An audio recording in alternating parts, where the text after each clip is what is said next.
Hello বন্ধুরা, welcome back to my channel flavours by Shubhra. আজ তৈরি করব বিটের তরকারি। বিটের তরকারিটা তৈরি করার জন্য আমি বিটগুলোকে এভাবে লম্বা লম্বা করে কেটে নিয়েছি। দিয়েছি অল্প গাজর, আলু, পেঁয়াজ, টমেটো, কাঁচা লঙ্কা।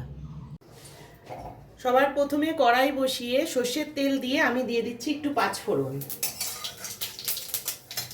পাঁচফোড়নটা দিয়ে পেঁয়াজ কাঁচা লঙ্কাটা দিয়ে দিচ্ছি।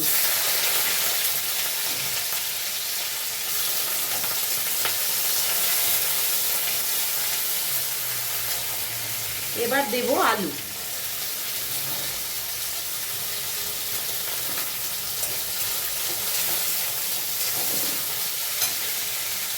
আলু দিয়ে বিট গাজরটাও দিয়ে দিলাম।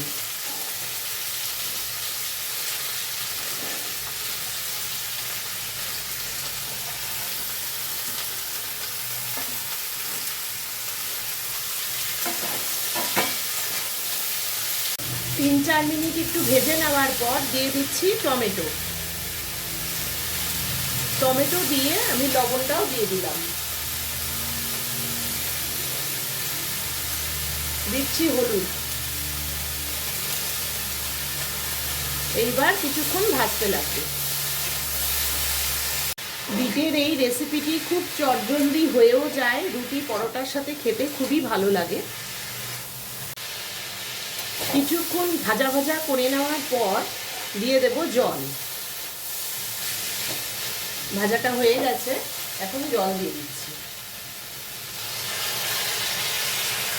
এটা ঝোল হবে না, এই জলে শুধু সেদ্ধ হবে, তরকারিটা শুকনো শুকনোই হবে। বিট যেহেতু একটু শক্ত সবজি, একটু সেদ্ধ হতে সময় লাগবে, তাই আমি একটু ঢেকে দিলাম।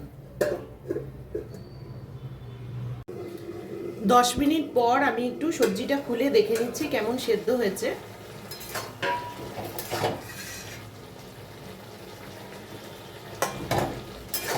সেদ্ধ মোটামুটি হয়ে গেছে, জলটা শুকিয়ে গেলেই হয়ে যাবে।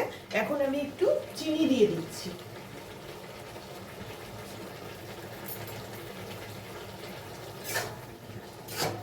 জলটা শুকিয়ে গেলেই নামিয়ে নেব।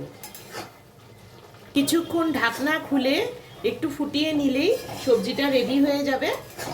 সবজিটা আমার তৈরি হয়ে গেছে। তোমাদের যদি এই তরকারির রেসিপিটা ভালো লেগে থাকে তাহলে ভিডিওটিকে লাইক করো, চ্যানেলটিকে সাবস্ক্রাইব করো, আর যারা ফেসবুক পেজ থেকে দেখছো তারা পেজটিকে ফলো করে দিও।